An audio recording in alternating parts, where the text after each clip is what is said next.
Amados hermanos, este día continuaremos nuestra serie que lleva por nombre El total cumplimiento de las profecías mesiánicas en Cristo. Esta serie, amados hermanos, les recuerdo que se enmarca en el periodo de la Pascua y que es precisamente para recordar y celebrar la muerte y resurrección de nuestro amadísimo Señor Jesucristo. En esta ocasión, continuaré con la predicación número 3, la cual lleva por nombre la promesa profética de la vida eterna. Hermanos, en el Nuevo Testamento, nuestro Señor Jesucristo y sus discípulos nos dieron varias profecías acerca de la esperanza de la resurrección y de la vida eterna. Vayamos al Evangelio de Juan, al capítulo 6 y versículos 45 al 47. Y dice la palabra del Señor: escrito está en los profetas, y serán todos enseñados por Dios. Así que todo aquel que oyó al Padre y aprendió de él, viene a mí. No que alguno haya visto al Padre, sino aquel que vino de Dios, éste ha visto al Padre. De cierto os digo, el que cree en mí tiene vida eterna.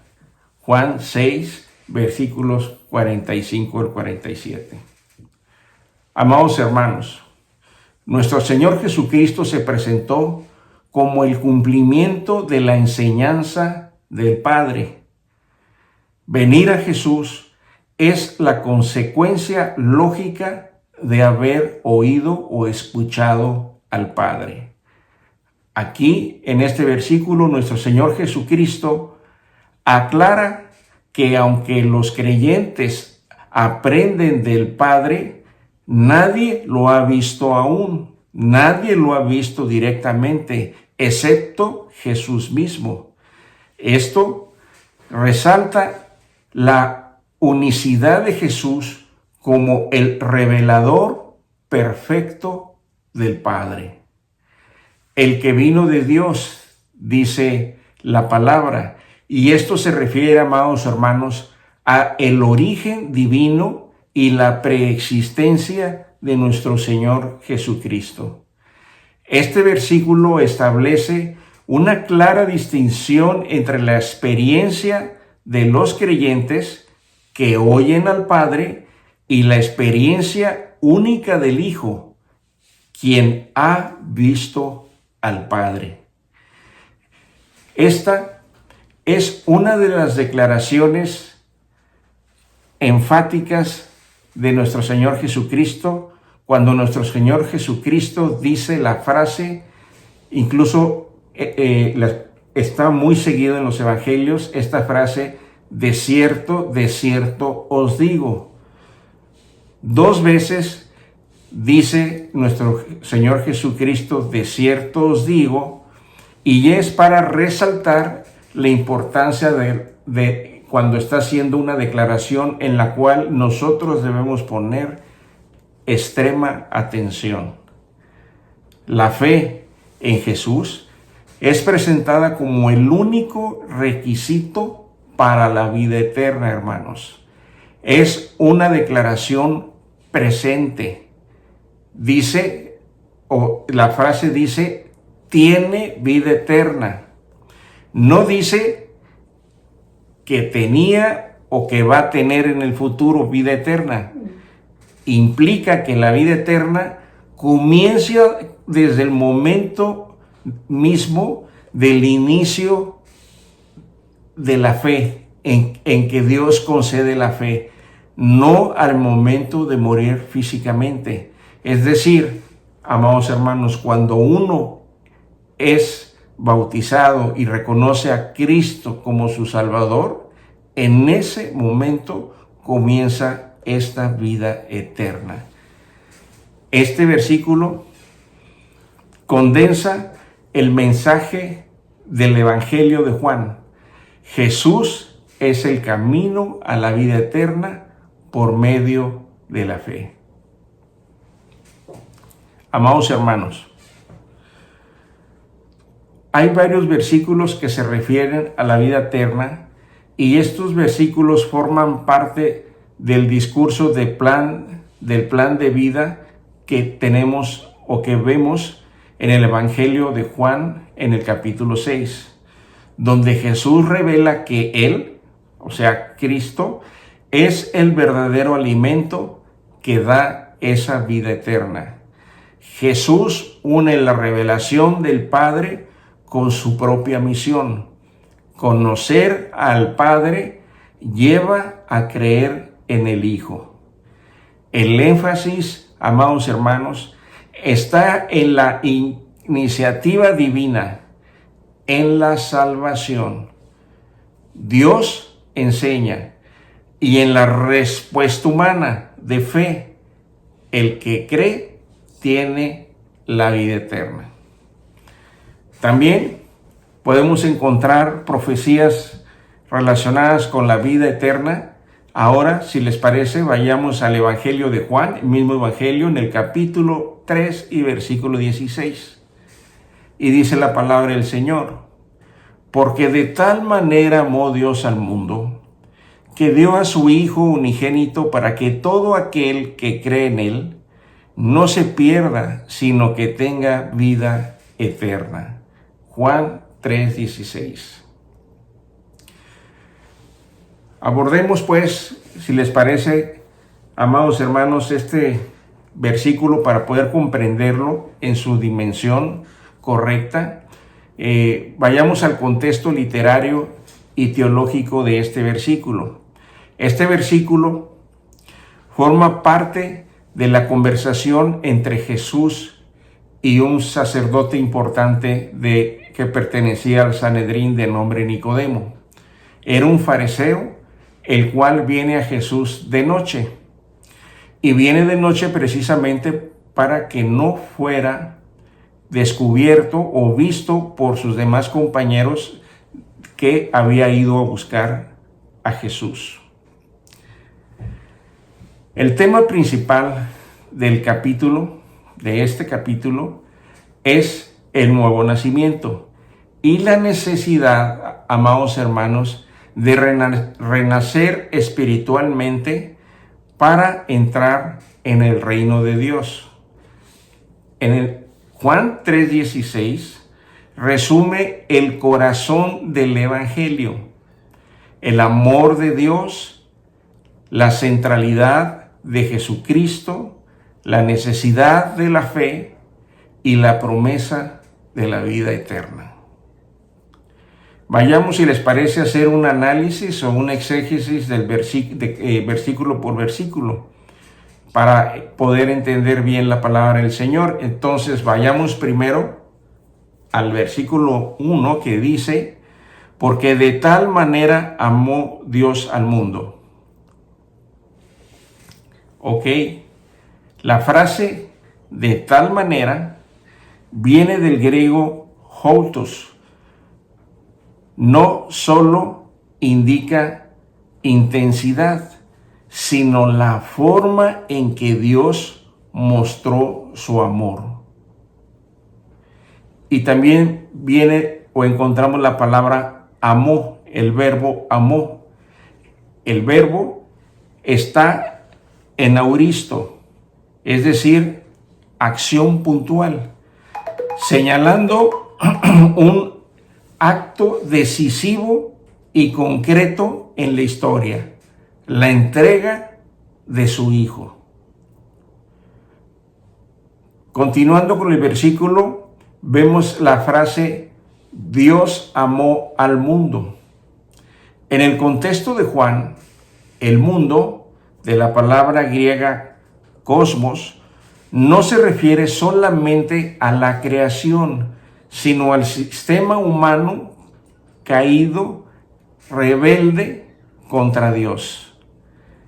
El amor de Dios no fue selectivo, sino más bien universal, abarcando a toda la humanidad.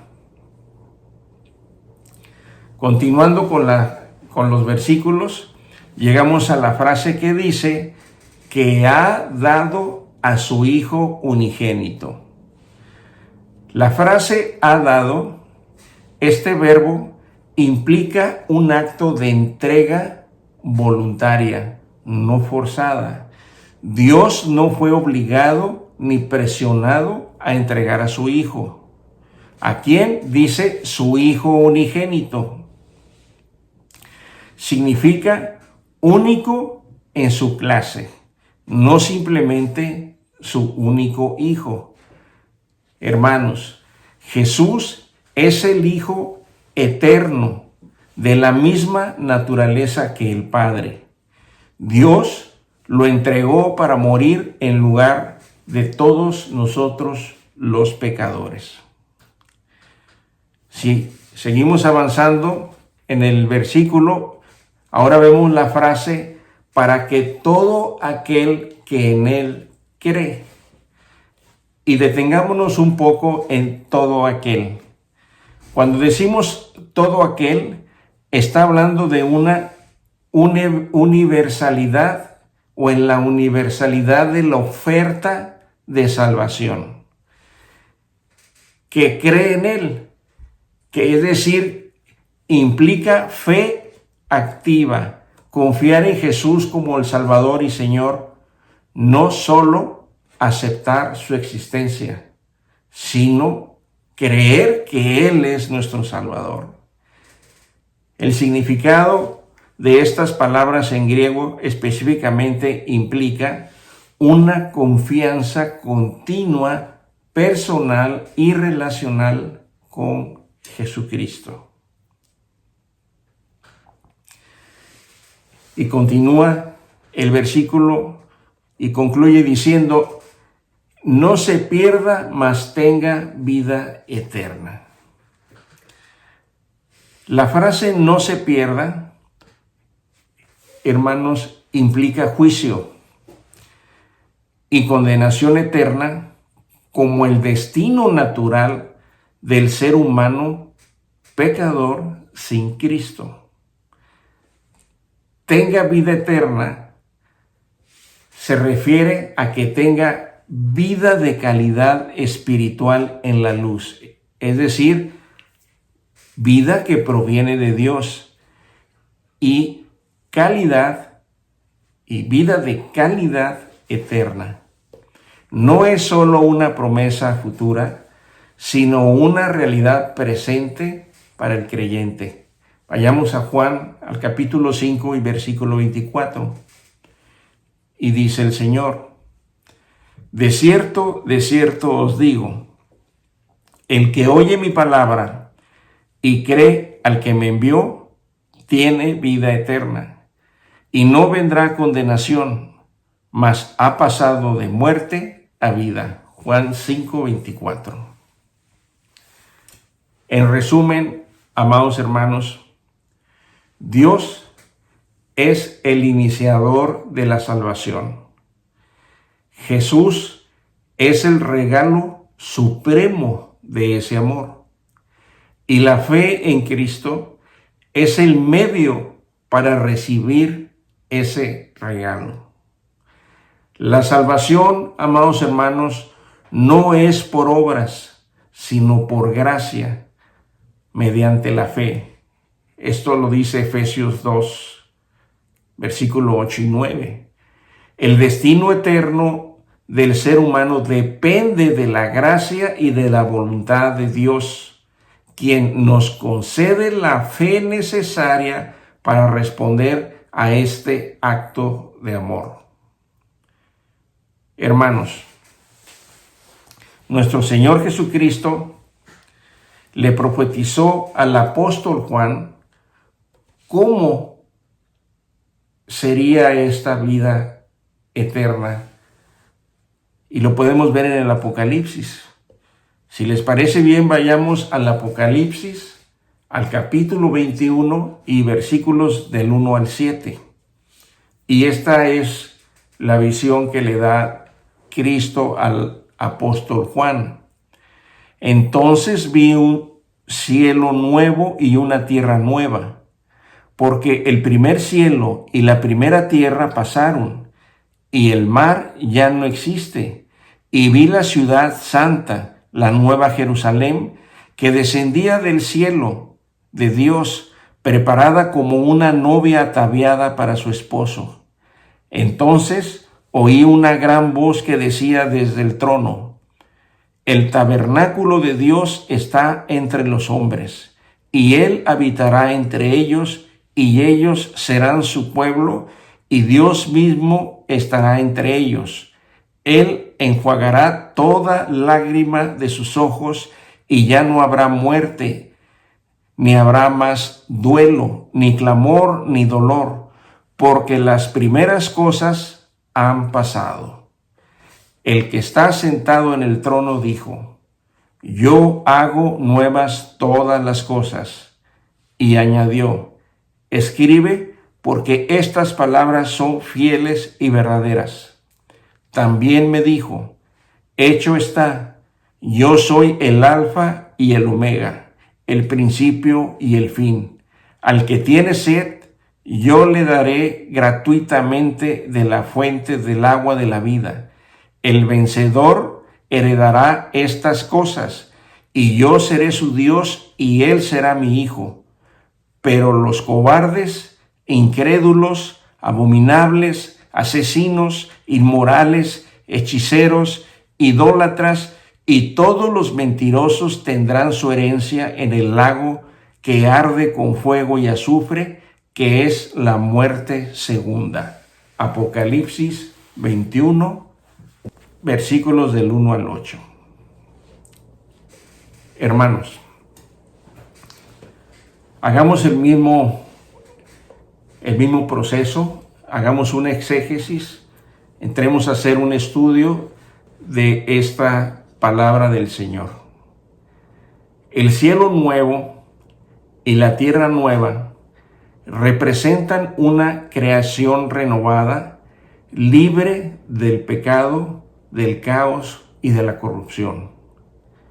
La nueva Jerusalén simboliza el pueblo redimido de Dios, la iglesia glorificada, en perfecta comunión con el Señor. La vida eterna, hermanos, implica existencia física y espiritual plena en una creación restaurada.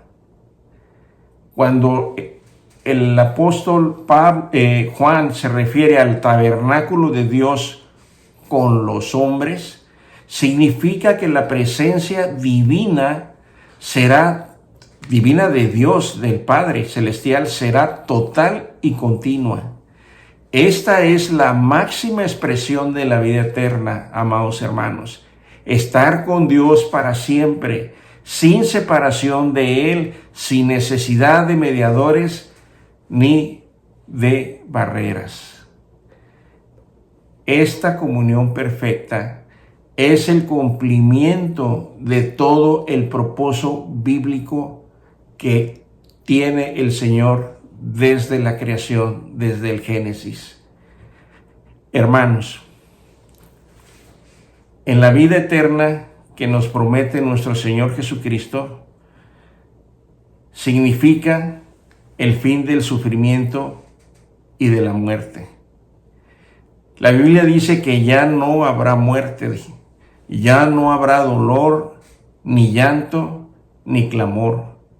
La vida eterna no es solo una extensión infinita de la vida, sino una vida cualitativamente transformada, sin pecado, sin tristeza y sin consecuencias del mal o del pecado. La vida eterna es la restauración de lo que se perdió como consecuencia de la caída descrita en el Génesis 3 por Adán y Eva. En el libro del Apocalipsis se nos habla acerca de la fuente del agua de vida. Esta agua, amados hermanos, simboliza la vida eterna también, y como un don gratuito que nos da Dios. Es por gracia, hermanos. El acceso a esta agua de vida eterna es por gracia de Dios. La sed espiritual, por tanto, representa el deseo profundo del ser humano para encontrar un sentido, una plenitud y una salvación. Nuestra herencia eterna y la filiación divina es otro tema que habla o que le es revelado por Dios al apóstol Juan. La vida eterna, amados hermanos, incluye también heredar todo lo que Dios ha prometido. Nueva creación, comunión con Él, gloria, justicia y vida abundante. Esa es nuestra herencia. El creyente es llamado hijo de Dios en su expresión final, filial y eterna. La vida eterna no es solo vivir para siempre, hermanos, sino vivir como hijos en la casa del Padre, del Creador, del Dios Todopoderoso, de vivir en herencia gloriosa. En resumen, Apocalipsis 21 describe la dimensión final y consumada de la vida eterna, hermanos. En un lugar ideal, la nueva tierra, en una condición glorificada, ya sin muerte ni dolor, en una relación perfecta, Dios con nosotros, su pueblo, es la restauración, hermanos, del Edén. Pero aún mejor, no habrá posibilidad de caída y la comunión será totalmente indestructible.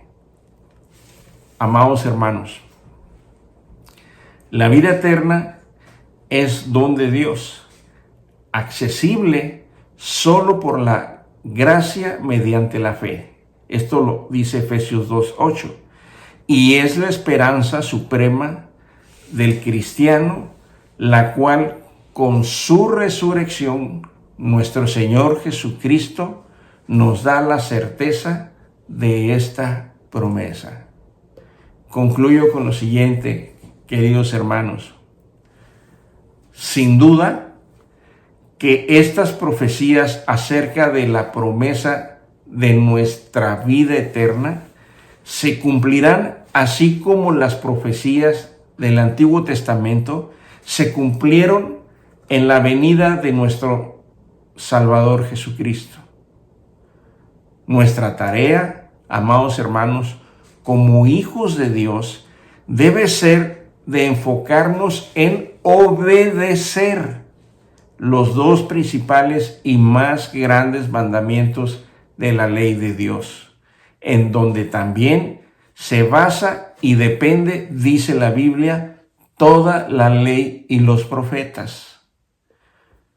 Cuando se acercaron en una ocasión los fariseos a nuestro amado Señor Jesucristo, uno de ellos lo quiso poner a prueba, preguntándole cuál era el principal mandamiento de la ley de Dios.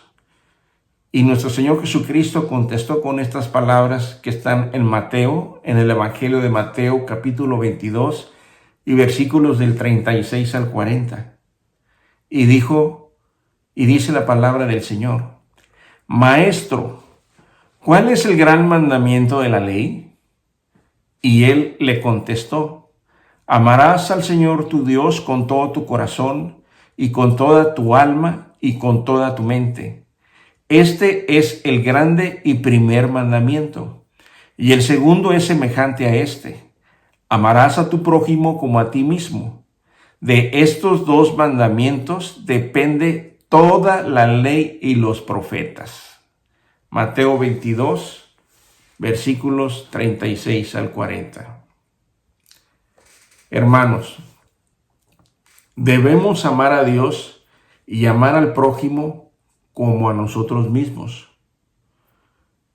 Amados hermanos, a Dios no le podemos demostrar que le amamos a través de nuestras emociones, de nuestros sentimientos, de nuestros buenos deseos o nuestras buenas obras, pues todas estas cosas reflejan los deseos egoístas de nuestro corazón.